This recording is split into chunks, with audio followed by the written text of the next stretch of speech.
गाडी आएको छैन ल हाम्रो आज मिरिकसम्मको यात्रा चाहिँ सुरु भयो हाई गरिदिनु साथीहरू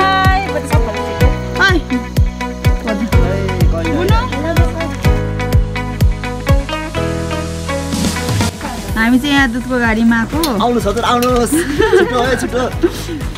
अब यहाँ चाहिँ दुध चिसनको लागि गाडी रोकेको छ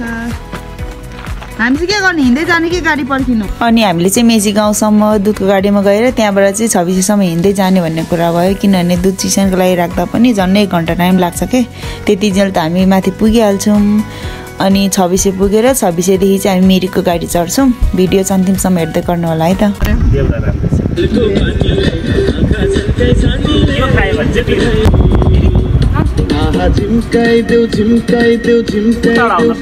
अनि मिरिक जाने बाटोहरुमा चाहिँ यस्तो दामी दामी टी गार्डनहरु क्या फुलहरु यस्तो फुलेर ढकमक्क है मलाई चाहिँ मिरिक भन्दा पनि मिरिक जाने बाटोको भ्यूहरु चाहिँ एकदम दामी लाग्यो क्या ठाउँहरु यस्तो दामी दामी है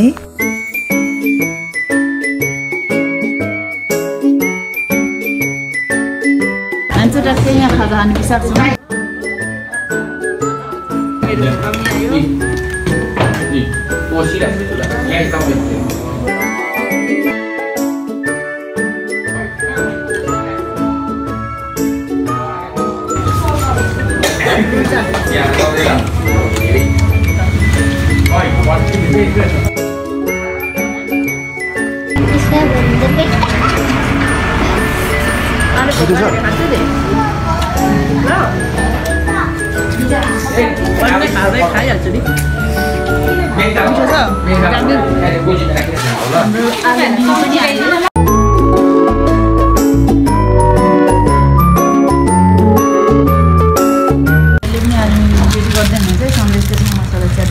अहिले आलु मिमी खाँदै छ तातो है त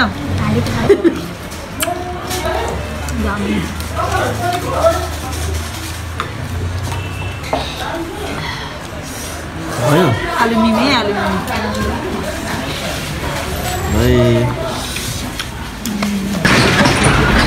चाहिँ खाजा खाएर पनि निस्किसक्यौँ अब दिदीले बहिनीलाई यतिको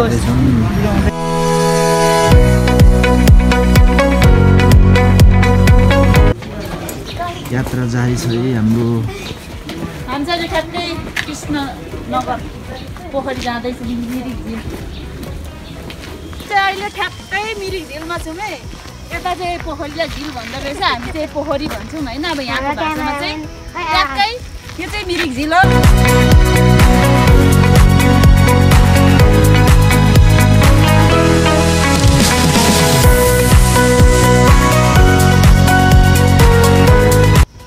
हामी चाहिँ ट्याक्कै यहाँ मिरिक ब्रिजनिर आइपुग्यौँ है हाम्रो टोलीहरू चाहिँ अगाडि हुनुहुन्छ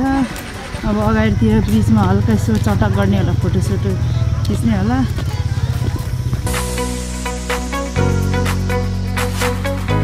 अनि यता चाहिँ फोटोसुट हुँदैछ है फेरि हाम्रो भाइहरूको पर्जल सरको चाहिँ नाक दुखेर बहिनीलाई फोटो लाउँदै रहेको अवस्था मसँग ठुस्केर यत्तिकै चाहिँ हुनु पर्यो है साह्रै भन्दा पनि साह्रै सजिलो हुने रहेछ मान्छे ठुस्कियो भने चाहिँ हामी चाहिँ ठ्याक्कै आई लभ मिरिक लेखेको ठाउँमा आइपुगेछौँ यहाँ चाहिँ फोटोसुट हुँदैछ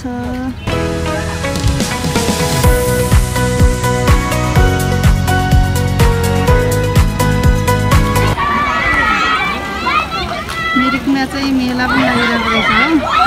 बहिनी पनि खेल्नु भनेर लिएर आएको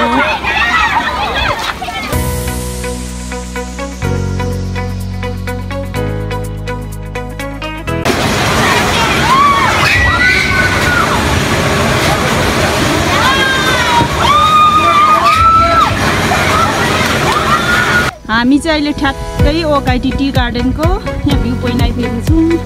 लगभग अब यहाँबाट हामी आधी घन्टा 45 मिनट पुग्छौँ होला मेरो मोबाइलको स्टोरेज पनि फुल भइसक्यो भिडियो चाहिँ अब सायद यो लास्ट नै होला